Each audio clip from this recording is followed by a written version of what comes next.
Hey guys, welcome back to Turn Back the Clock. I'm here with my co-host Adam, and I'm joined by Danny Black, Hobby News Daily, John Newman, Sports Card Nation. How's it going, you guys? What's going on? Awesome. This is cool. I was waiting. This is like making it to the big leagues, I think. I think it's reversed. I think you're going in the minor leagues now, but that's okay. I'm just hoping I don't get sent down after this. Like I do bad, Yeah. and then I'm back in like triple or double A. Well, so what we have for you guys tonight, and if you don't know, Turn Back the Clock, we talk about something relevant in the hobby, and then we show some cards. We normally do pickups. If this one's going to be a little different. I wanted to talk, I brought up 3 questions to these guys, and the 3 questions that we're going to go through is, what single baseball card do you think will go up the most in 5 years from now? Question number 2, what decade of baseball cards do you think will go up the most 10 years from now? And the third question, if you could only collect 3 players the rest of your life, who would it be? And now this is like, who doesn't love talking about the future of the hobby and where we think, what cards we think are going to be the most valuable in the future? I myself always think about every single purchase I make, and I want my cards to be worth more in the future. I obviously pick up cards that are just for fun and I know aren't going to be worth anything in the future, but 90% of my money, I want it to grow in the future. So there's a lot of thoughts that go into this, and this is going to be completely fun. We can heckle each other for wrong choices or choices we think are wrong.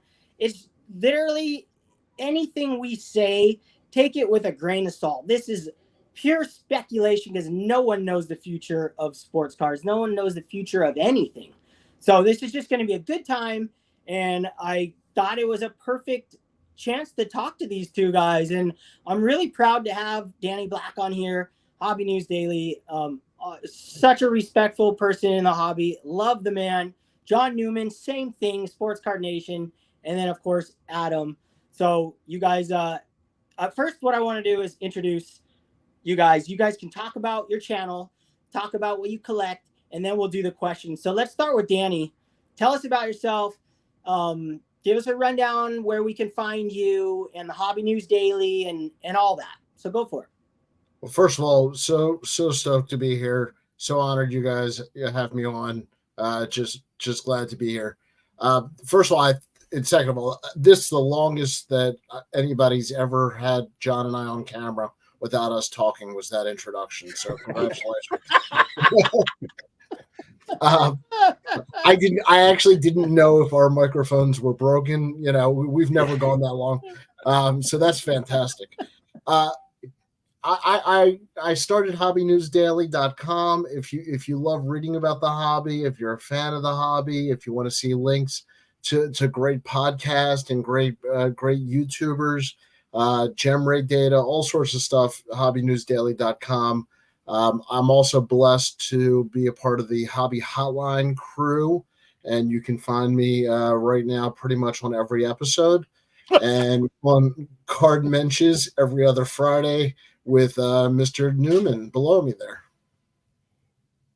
And I'll make sure I tag all of these. So anything that you guys mentioned, I'll make sure to get a link and I'll put it below. So anybody watching, all you have to do is go to the description, click on it, subscribe to their channels, check out Hobby News Daily. All the links will be listed below. So really easy. Thanks, Danny. I'm super glad you're here to join us. Thank you, John. All right, I'll keep it as short and sweet as I can. Also part of Hobby News Daily. Write for them, help Danny out. It's a great website, as Danny just said. Hobby Hotline as well. Adam's now a new member of that, so I'll do the first on-air official welcome to the team. Sports Card Nation every Friday on audio. I release video of my interview, I guess, about 2 weeks after the audio. We're going on our 5th year. It's crazy when I think about that. Just over 200 different people on the show. That's on every Friday. Mondays, Hobby Quick Hits, which is just me, shorter episodes, one topic every other week. And the other week, the reason it's every other week is like Danny said, we do card mentions every other Friday live, and then we release the audio every other Monday. And card mentions is just us two cutting it up, having fun. We talk about obviously a topic, but really not tons of script, and just kind of whatever we decide to kind of is the topic, and then we just have a lot of fun. We don't do a ton of live stuff other than Hobby Hotline, so it's a chance for us to kind of do something together where it's live. And again, we can't guarantee anybody's safety, but we probably can almost guarantee you'll laugh at least one time. Well, I will say my mother did vote it her favorite show. So, Yes. Yeah, my mom didn't watch it, but had she would have voted the same. Thanks, John. Thanks for joining us here. And Adam, welcome. Anything you want to say before we start? No, I just want to say the four of us and Sunday Friedman at the National, that was like one of the highlights for me, man. So I just want to mention that because that was so much fun getting up there with you guys and doing an episode of Sports Card Nation. So here we are again, excited to talk with you guys again. Dylan, you're doing some frozen head stuff. We can hear you fine, but I just wanted to let you know. I don't know if no worries either way, but just wanted to let you know you're doing the frozen head thing. Standard Hawaii problem. But I can hear you fine. So. Internet. Yep. Okay. I'm ready. I'm ready to get going. Well, you guys, let's do it. Okay. First question, really big one. Now, I've been soul searching a lot because I've been selling a lot of cards, and I'm looking for iconic cards and cards that I just have always wanted to own, and I want to put my hobby dollars to work in a proper way. So the question I ask these guys, what single baseball card do you think will go up the most 5 years from now? Danny, why don't you take the first jab at this one? okay, so John and I have a tradition of we don't follow the rules. So I have two that I want to mention. Even better, even more investment advice. I think I absolutely want to talk about the 1980 Rickey Henderson rookie card. One, because the jump in population from a 7 and 8 is so dramatic. 8 to 9 even more dramatic, and the price jump is crazy. Forget a 10. If you have a 10, enjoy your new car. But if you're looking in that 9 category right now, it's around $1,500. The 8 is sitting at around $200. So I think there's so much growth potential in between in that difference and in that area. I also think you're talking about the all-time leader in runs, walks, a gentleman who's in his 60s, who I think is only going to be getting more and more respect as one of the greatest living players.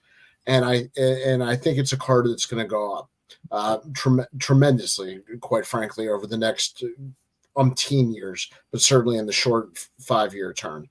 The other one is the Cal Ripken rookie card. I'll take the basic 3-player, Bob Bonner, Jeff Schneider, and I just think that's an undervalued card. And once again, in high grades, when you get to the 7, 8s, and 9s and 10s, I think those prices are going to go up a lot, just based upon him aging out and me being an Oriole fan. So how's that?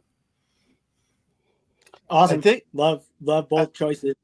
I think we just found out Danny bought 100 count lot of the Cal Ripken trio rookie card. Is what we just reading between the lines. I agree with I think the Henderson, especially in the higher grades, Danny.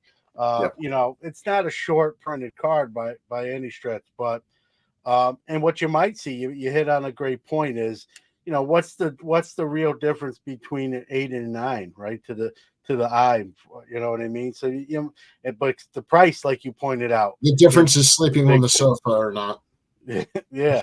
So you might see a lot of people crack 8s with the chances if they think they can change it over to a 9. It's not my kind of deal, but people do that, right? That's part of the hobby, whether you like it or not. So you may see that. And I do think, I mean, everything you said about the player is right. I think he's one of the greatest players. I don't think he gets enough credit for what he's done. And as he, he's in his 60s, like you said. No one unfortunately lives forever, and so it might be one of those when he gets even older, or when that day comes, right? Will maybe he'll be more appreciated. So I agree with you on the high grades. The Ripken, I don't see it, but that's your that's your answer. So like I I'm said, sorry, your internet broke up. You agree with me? Thank you. That's I'm on eBay right now buying them up. So instant gratification. Yeah, I don't. Yeah, I'm like, I think those two cards are awesome cards. But yeah, I'm like, I just can't see it myself being like, I guess we could take a lot from what we learned during the pandemic, the huge price spike that we saw on Ricky Henderson. So I'd probably agree with the Ricky Henderson because we already saw that happen. They shot up to the moon and then they came back to a level spot at least.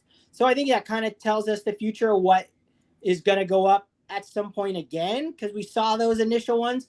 The Cal Ripken, you're just a super Cal Ripken fan. I love it. And I grew up loving Cal Ripken. I have a Cal Ripken book report, baseball card report I did all about Cal Ripken. So, to each their own. So that's cool. I do think that there's a shot. I do too. I think so too. I think Cal Ripken's a guy who he's going to be more and more appreciated. I mean, over time too. Just I feel like he's kind of under the radar overall, really. Unless you're from Baltimore or something. Well, when you start seeing the shortstops like Jeter and the bigger shortstops get all the notoriety, and the Corey Seagers, if they talk about players like that, Cal's going to get credit for being the trendsetter. All these guys would have been third baseman before Cal. So I do see, part of that, having an impact on the way people look at him. And, maybe we're all a little too old that he seems so young, but, he's 64. So, or 63 this year. So, Isn't that crazy? Wow. Yeah. Crazy to think that age makes me feel old. The fact that Cal Ripken, big time. So that, not to put that on him as a reason to invest in the card, but I think just we tend to respect our elders more, and I think that gets reflected in the hobby. Awesome. Okay. Well, John, what do you got for us? All right, those are not my two, but I'm gonna go old school and way back here in the vintage time machine here to this card to me is just way undervalued. I think it definitely has a lot more ceiling. That's a 1933 Gaudy Jimmy Fox rookie. When you think about Jimmy Fox, you got 534 home runs in an era when the ball wasn't as lively as we know it in later years. 3-time MVP, won a Triple Crown. He's got 2 World Series rings, 9-time All-Star. And the guy even won 2 batting titles, right? You don't traditionally think of home run guys as winning a batting average titles. He's got 2 of those, a 428 on base percentage. And you can have that card, especially in lower grades, way too cheap. I don't own it yet.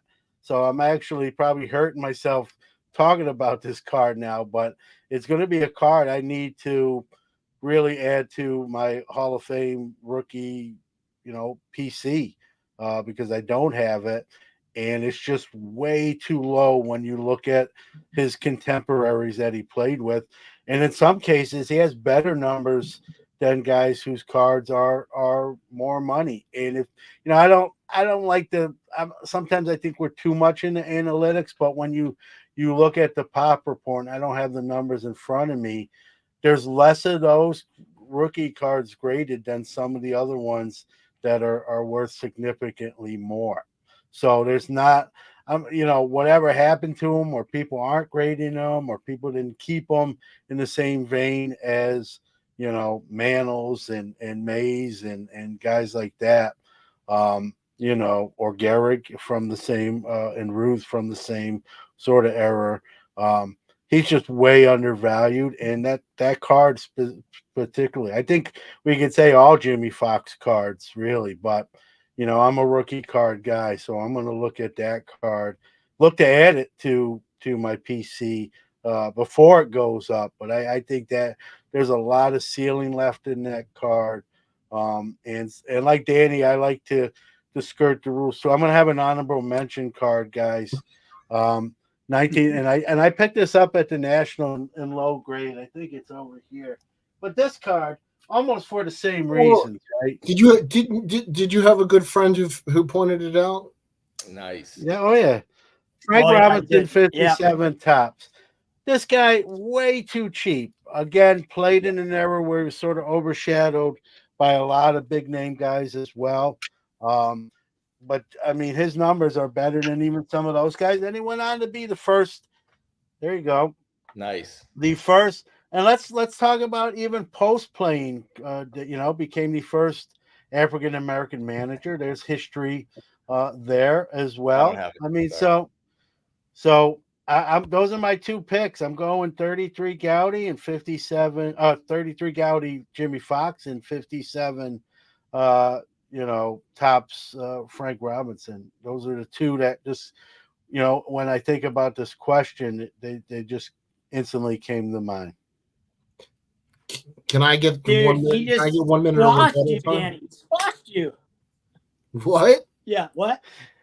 Dude, he squashed you. I love those choices.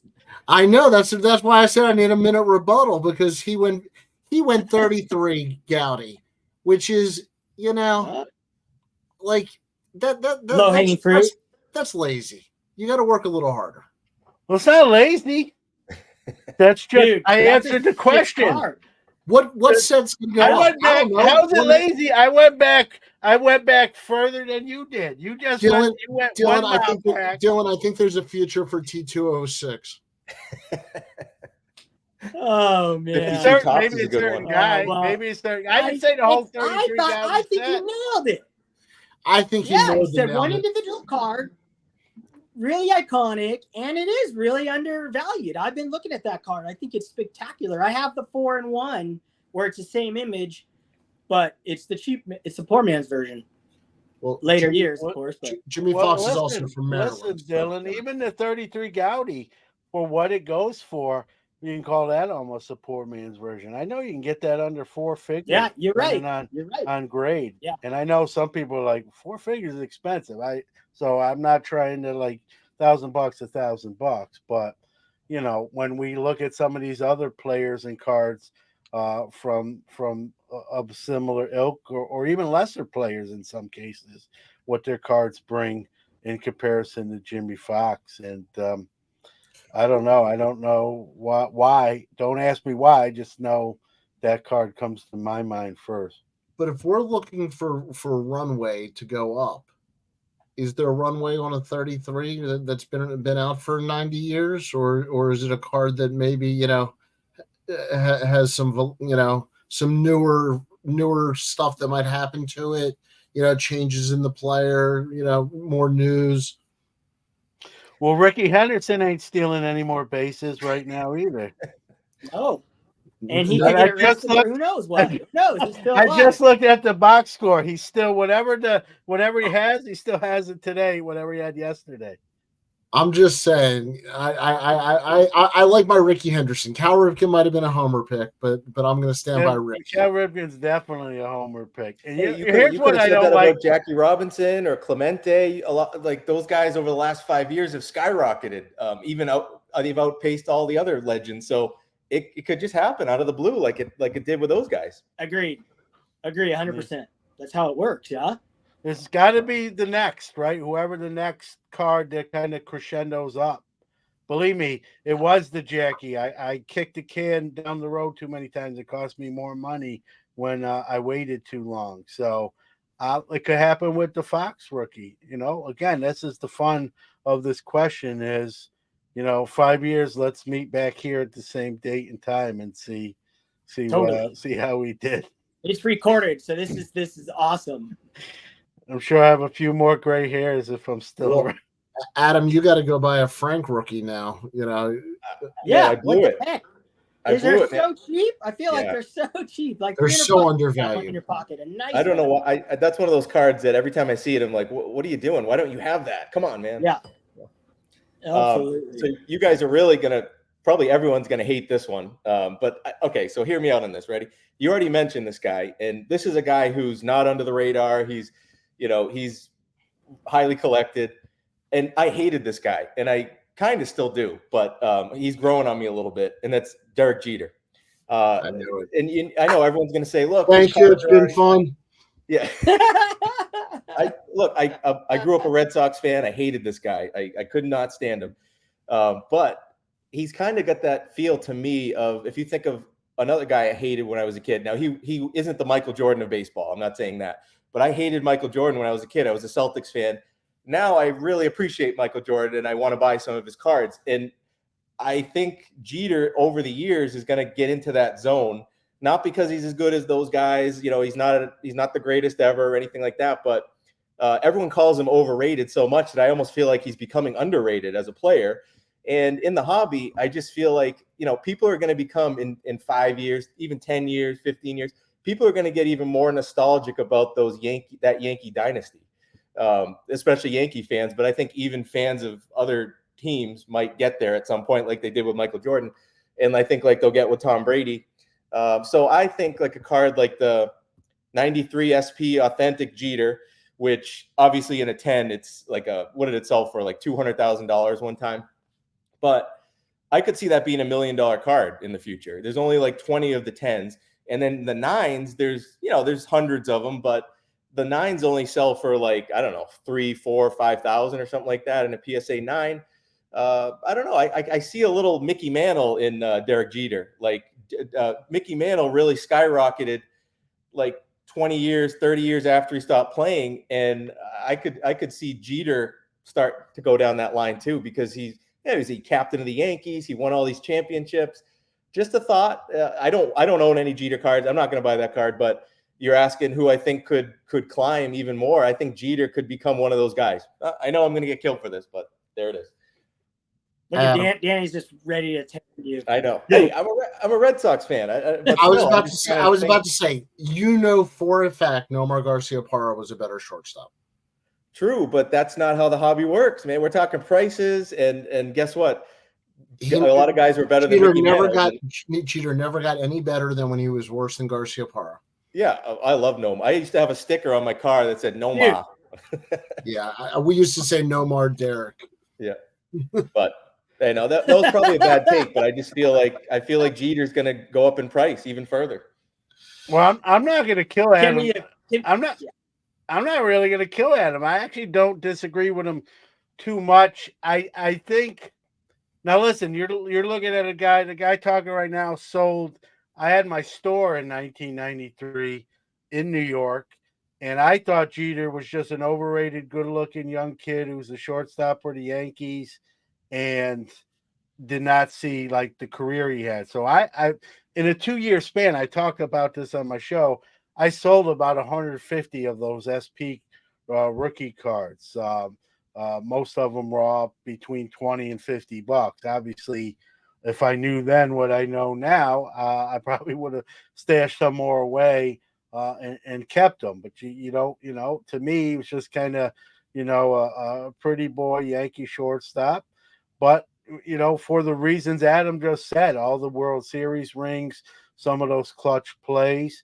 I think that's what he's known for, right? Is those clutch moments. He's got those. I don't think. Sorry, I left out my best point, which was, one of the reasons Mickey Mantle is the highest priced player is he said in an interview one time that like not till like the 1980s when he was going to card shows and he really embraced the hobby, did his popularity even grow like a lot more within the hobby. We're talking. I think, and it kind of clicked in my head when I saw Jeter at the National.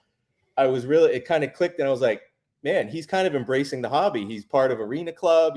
He's that makes a difference, I think, in the hobby. So that's something that got in my head. I was thinking, man, that's something that he's doing that some of these other legends haven't done yet, And people like the accolades, Adam, the rings, the clutch moments. Playing for the Yankees obviously is a huge feather The in his autographed cap. baseball And on the way home. yeah, and listen, now he's doing media, right? He's an analyst. I think we see that too when someone stays sort of in the limelight rather than just fade into oblivion. That also helps their value because they're still being talked about even as a non-player, but now as an analyst. He's doing the postseason for Fox. So with A-Rod, which I find kind of amusing and funny in its own right, and Big Poppy. So I think he's going to be like, he's not just going to disappear. You're going to see him on TV, whether it be as an analyst, commercials, and marketed in that way. So I agree, and that 93 SP, as we all know, right, condition sensitive with that foil.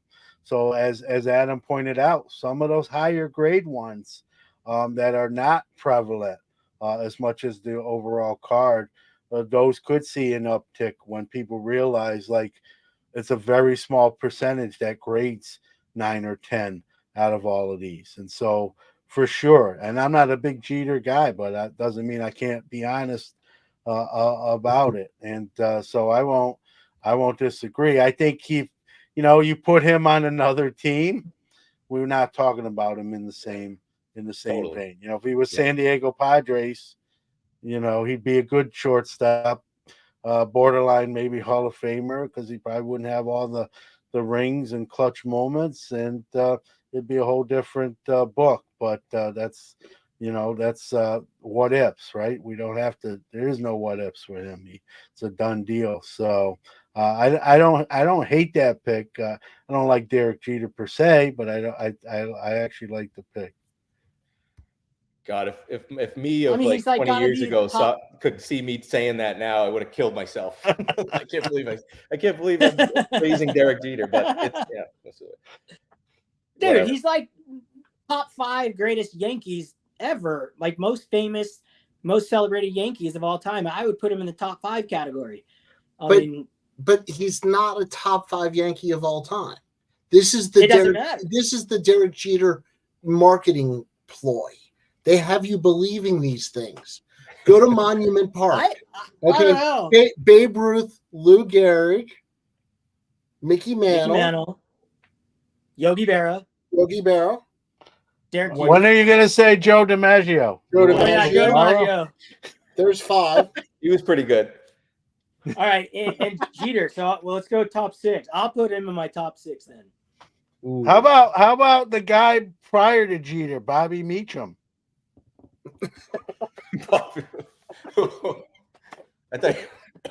If there's no Bobby Meacham, there's probably no Derek Jeter. Brian Taylor. Poor Brian Taylor. Oh man.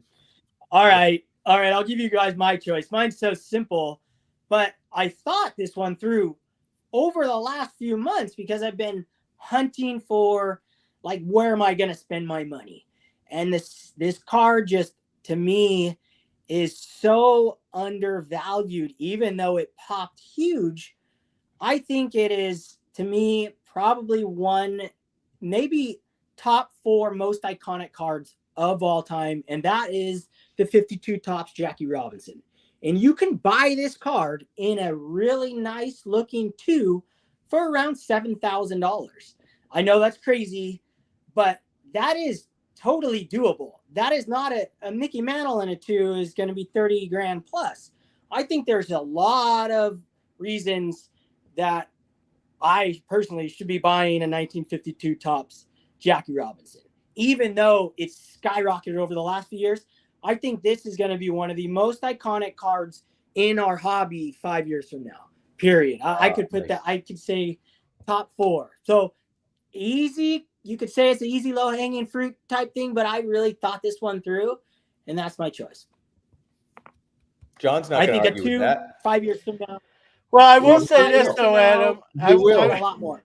I think it's sort of, it's got room. It's still a little ceiling left. I don't want to sit there and say like it's it's hit the roof and the cap is met. But I think when you think about it, it's a fourth year card. If you look at it in those terms, I mean, the 52 set in general is highly revered, right? Even the Andy Pafko #1 is a super marketable card. I don't know.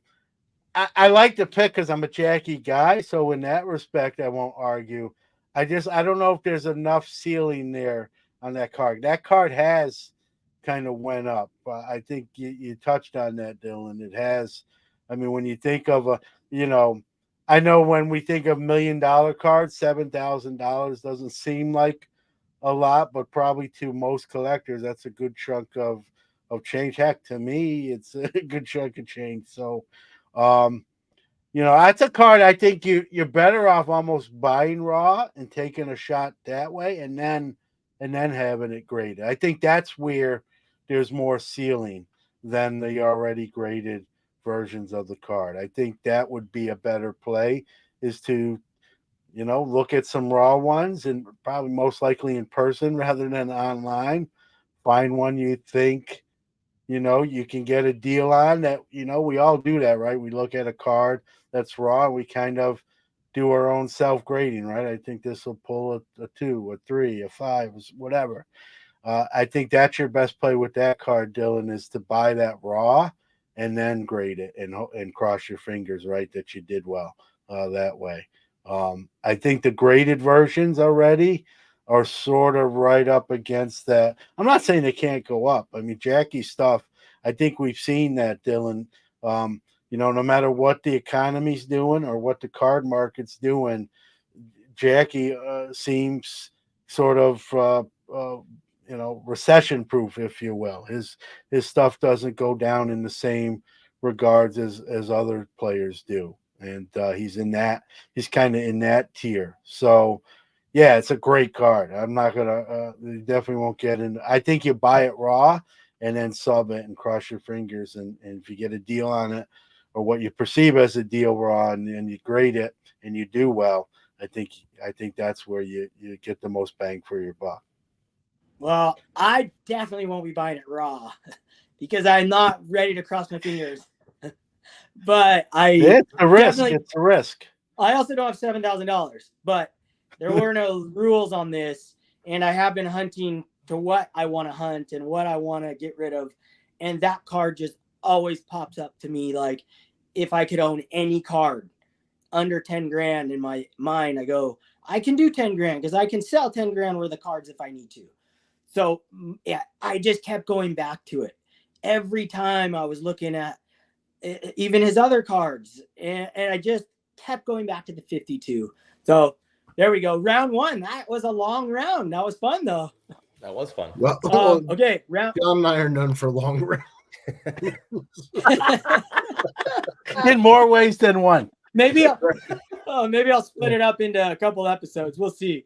Okay, so the next question: what decade of baseball cards do you think will go up the most 10 years from now? The 2030s. So simple question. Boom. Danny, you're up. I said the 2030s. The 2030s? Oh, 2030s. Okay.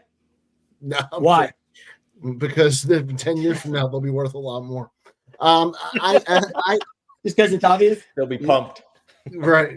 No, I think the 70s. I think the 70s has undervalued Hall of Famers. I think a lot of the cards that we've kind of made fun of over the years, the Brett rookies, the Molitor and Trammels, I think some of these cards, we're going to start looking at the Carlton rookie, or Carlton early years, Seaver early years, even if the rookies were the late 60s. But that whole decade is just going to get so much more respect. I think a lot of those Hall of Famers are going to get boosted. I just see the 70s really going up another level, especially in good quality, especially in high grade. All right. I don't agree, but I like I always just think the 70s are, everyone's been saying that for 10, 15 years, the 70s are going to take off. The 70s cards are the same price today as they were before the pandemic, most of them, which is crazy. And yeah, there is room for that to go up. I don't agree. I just don't see the 70s as, I think they printed a whole bunch. There's a bunch in 7s and 8s and 9s, and they're beautiful. I love the 70s. 75 Robin Yount, my favorite baseball card of all time. I just don't see that being the best decade 10 years from now. But if I'm wrong, we're going to replay this in 5 years. In 5 years, we'll replay this. Okay. Well, this is a 10-year question, but 10 years. We'll do 5 years. We'll do 5 10 years. years, I feel even stronger. Yeah. Good. All right. Anyone else have any counter on that one? Am I the one? I'll give Danny a little credit. I like this answer. I don't know about just the 70s. I think certain cards, some of them you mentioned, Danny, you got the Murray rookie. Are undervalued. Yeah, Eddie Murray rookie is undervalued. I think Brett, I know it's not a short printed, there's plenty of them. Again, some of the higher grade ones might see some escalation in price. I like the answer. Some of even the relievers that are in the hall from that era, the Eckersleys and the Gossages, I think people will look back at those and start to pick those up, and there'll be an increase. Crazy as it sounds, there might be an uptick with them. I don't know if I'd say just the 70s. I think just certain cards from the 70s definitely have a lot of room to a lot of growth potential. So I kind of like that answer in general. All right. Adam, you okay with that answer? Yeah, I'm kind of neutral on the 70s. I don't really have a lot of 70s cards, but they are not that expensive now, so they definitely have the room to run. Whereas these other decades, a lot of them have already climbed so much that could be one that people target. And I don't really, I don't have a strong opinion either way on the 70s. I guess I'm not sure. 70s is awesome. The baseball cards in the 70s are some of my favorites of all time. So I'll clarify that. But all right, John, what do you got for us? I'm going newer. I know I went kind of older on the first question with 33 and 57. Might surprise you with this one. 1990s tough to find or rare inserts from the 90s.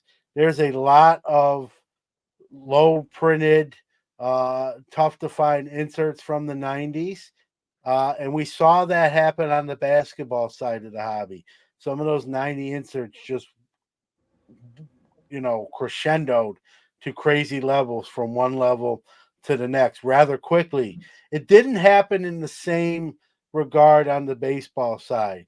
And there's equally amounts of 90s baseball inserts that are in the same vein as those basketball inserts I'm talking about. And so I think at some point, I think it's starting to happen. I think it just will continue to grow, that people will look back and start to pick off these, 90s tougher to find short printed inserts of guys like Griffey Jr., Frank Thomas, Gwynn, Maddox. I'm not going to name every Hall of Famer from the 90s, but you get the gist of what I'm saying. There's some really short printed inserts, and people are starting to look at those and figure out there's only 100 of these, or there's only 1,000 of these, and they're harder to find. And then you grade them, or a 9 or a 10, and it suddenly becomes a 4-figure card that didn't cost me that. So I think in 10 years, some of these tougher 90s baseball inserts, again, the tougher ones, I'm not just saying it's not a blanket 90s baseball insert, because there's some really bad ones that will always be $1.50 and in the bargain box. I'm talking about some of the rarer, harder to find, short printed ones that were produced in the 90s in not prevalent fashion. I think people are going to start seeking those out even more so. And when they do, as we know, right, demand dictates a price increase. And I think people will start to get in a little more bidding wars. I think we've seen that a little bit. I just think it continues each year. And if we're using a 10-year window, I think that just keeps getting better or worse depending on who you ask in the next 10 years. Are you John, talking I about? know. I think Adam loves that answer. I love that answer. I think it's great. It's like you were connected to my brain on that answer, John. That's exactly what I was going to say. The '90s.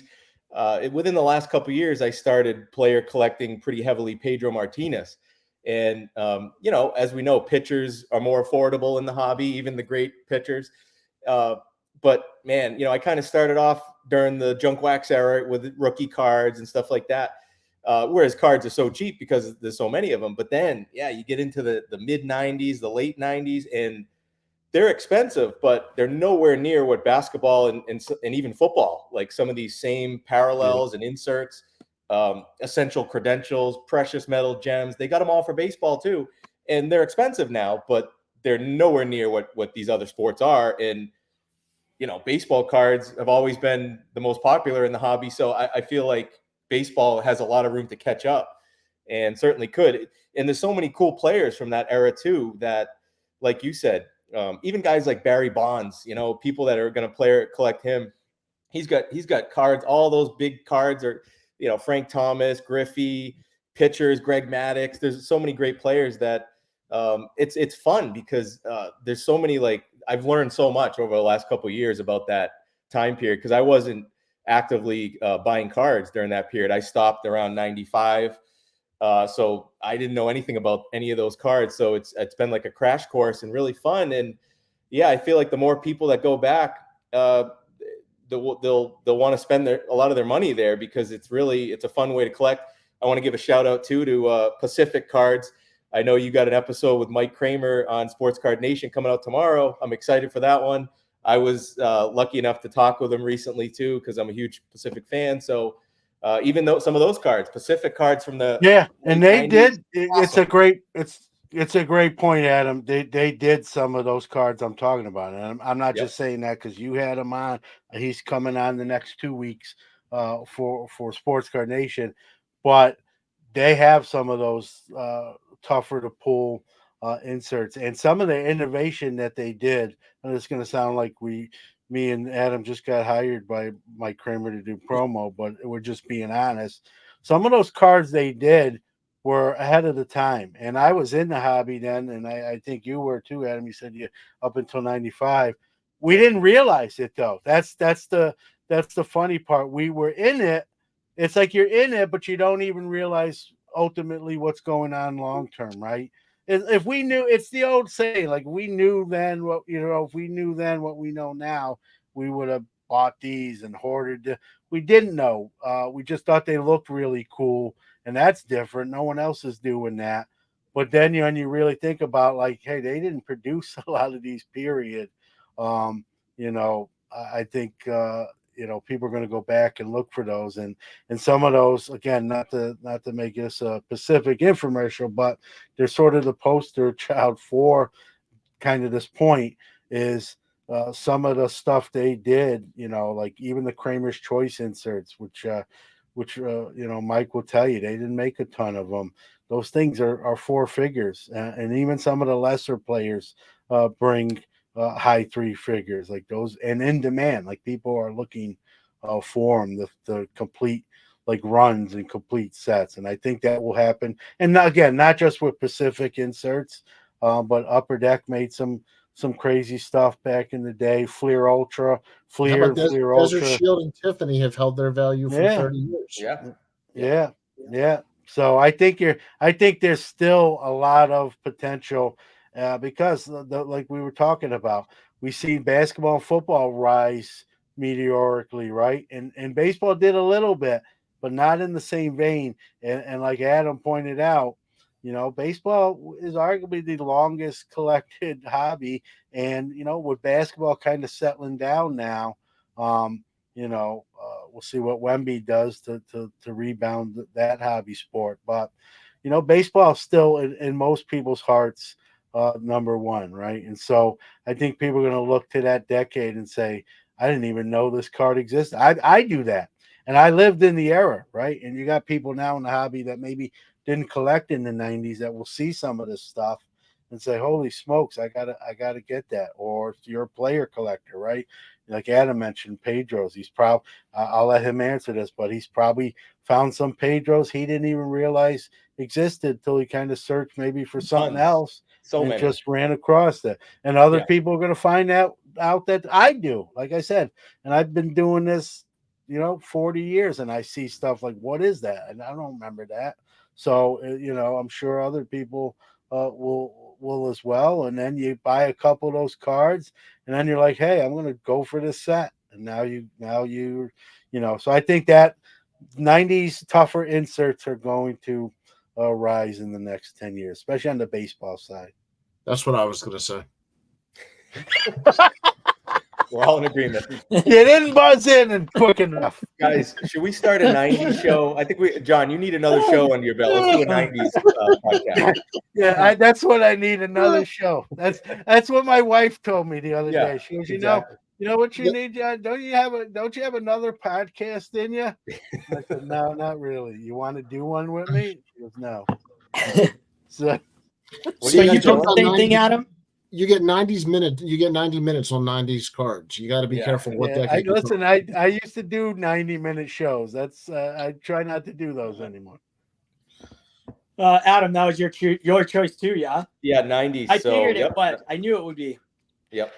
Right. Apparently, we're each other's spirit animal. We didn't even realize it until just now.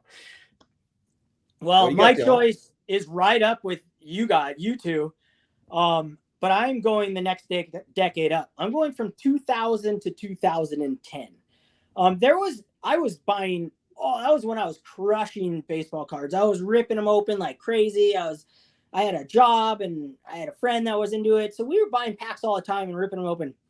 You got Albert Pujols coming into the Hall of Fame soon. Ichiro coming into the Hall of Fame soon. 10 years from now, all the people who missed out on that era because there weren't as many cards being printed.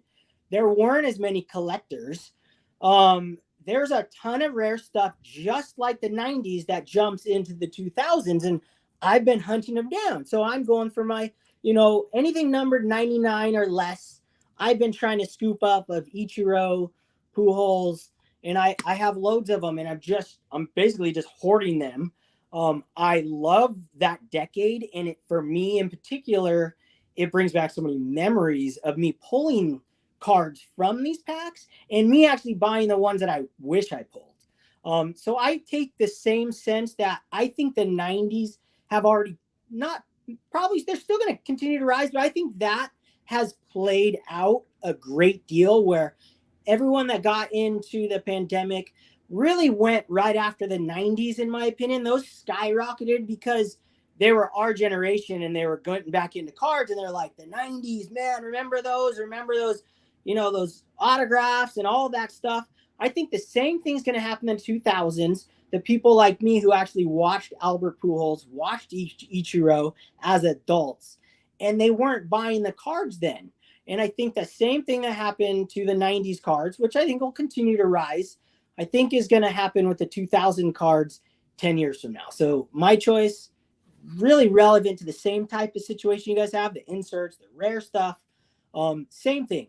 I think the 2000s, the early 2000s, is even more rare than most of the 90s, at least the early 90s, simply because there weren't that many people in the hobby. The hobby was kind of dead in the early 2000s. Like, I remember being able to get anything I wanted at these card shops at Frankensons, and it was nothing like it was from into like 93 or so. So I guess late 90s too. There weren't a lot of people in it in 96. Probably 95 to 2007 or 8. There was like maybe even all the way up to 9.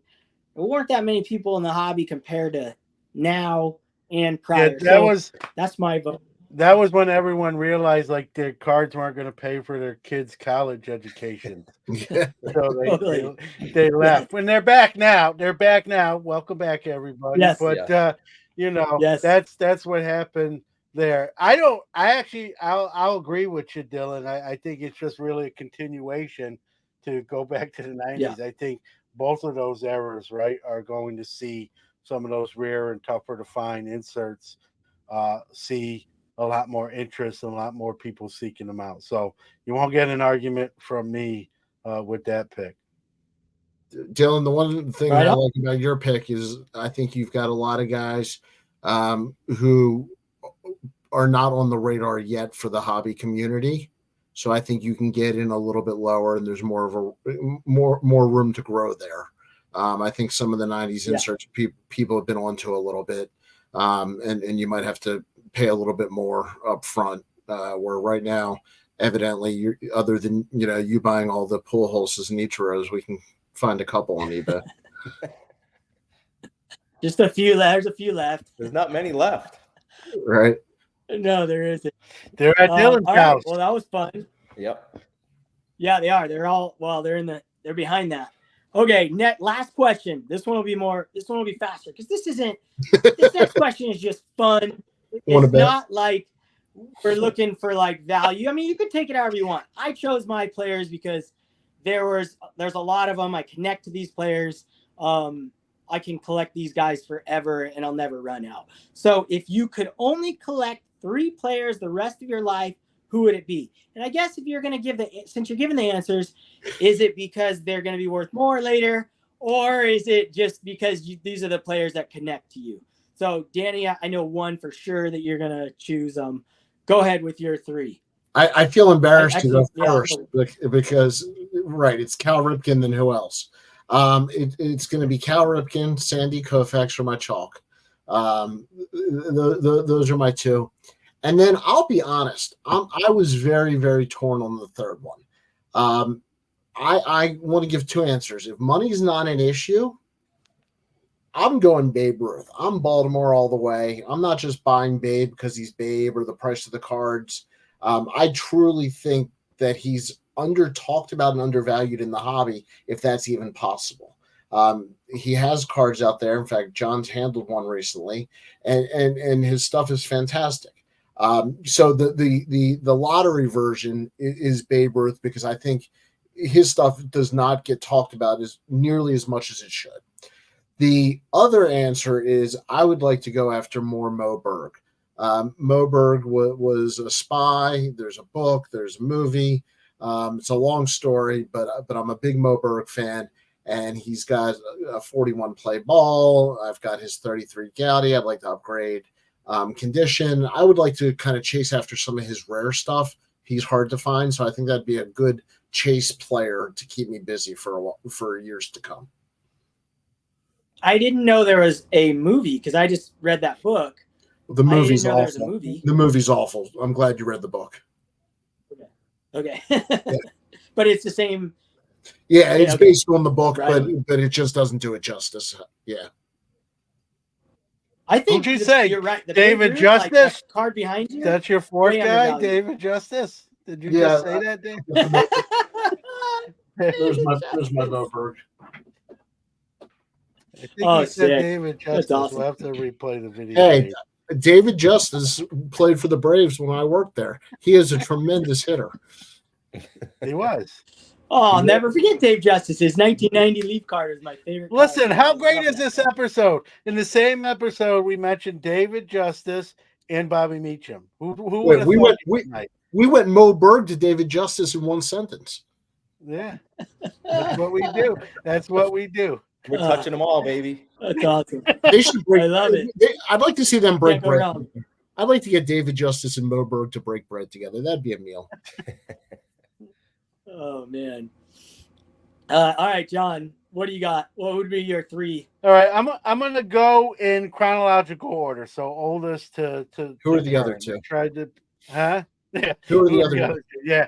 All right. Yeah, so obviously my chalk's gonna be Jackie Robinson. That's my guy. Most people know that, so that one's easy. Then a guy I've always liked him. I obviously grew up watching him play. And again, none of these picks that I'm making are based on values. They're just players I enjoy collecting. The values are sort of secondary, right? I don't collect Jackie Robinson because his cards are a lot of money. I collect Jackie Robinson because I'm from Brooklyn and I learned about him and the social aspect. The next guy after Jackie is Ken Griffey Jr., who I just, you pay to go watch that guy play.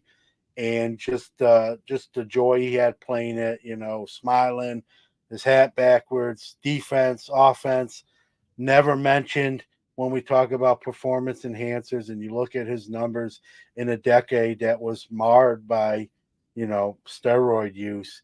He was right there step for step with those guys that use, yet he never did, or at least we assume he didn't, and I feel pretty safe saying that. So Griffey Jr. is a guy. Even today, when I buy stuff or I go to a show or someone brings a case up to the table and asks if I'm buying, and I see some Griffey stuff, I'm always trying to grab it just because of everything I just mentioned. And then I'll go with a newer guy.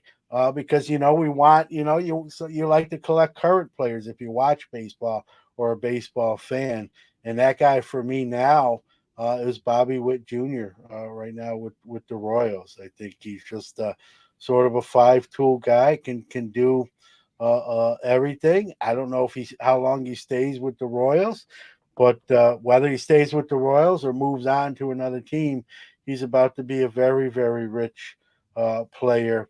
And if he goes to a bigger market, all the more. But he's a guy I enjoy watching in current form. Obviously, Griffey's retired. Jackie's no longer with us. So kind of chronologically, Jackie, Griffey Jr., and Bobby Witt Jr. Are you sure you don't want Griffey Sr. or Bobby Witt Sr. before your turn's over? No, I went with the better versions of the father-son duo. Yeah, that was a good choice. Can't go wrong. Adam, what do you got? John, I think I'm going to go with what's the guy you said, Bobby Meacham, or what's the guy's name? Yeah. I'm going Bobby him. Meacham. I want to play it Former Bobby Yankee shortstop. Good luck to you. Yeah, I was thinking. So I already collect. I've spent a lot of time collecting Mantle and Pedro Martinez. So I'm gonna put them aside because I already have some of their a good amount of their cards. So if I could only choose 3 players, I'm going to choose ones that I don't have a lot of their cards of. So I just recently watched a few days ago. You ever see the Willie Mays documentary on HBO? I was late to that party because I know it's been out for a couple of years, but I watched that thing and man, it just made me want to go out and buy a bunch of Willie Mays cards after watching that. I always love Willie Mays like most people, but even more after watching that. So I would love to collect Mays. Great call. Expensive player to collect, but man, just all the years and sets you could collect awesome cards from. Hank Aaron would be another one. I would love to make a player run of Hank Aaron. Again, if I come into a lot more money or something, because he's another expensive player, but just you could collect him for a long time because he's got so many cards. And then I would say the third one would be because I do want to collect someone through the 90s because like we were talking about this, so it's such a fun era to collect. I would probably choose Greg Maddux because another great pitcher. Loved watching Maddux, and I could chase a lot of those hard to find cards, and that would take the rest of my life probably for those guys. So that would do me pretty well there. Those 3. Adam, I don't know if you can see it, but I have the Maddux 4 rookie run on the PSA registry right there. Oh, nice. That's cool. I am a huge Maddux fan. Adam wins so far. Yeah.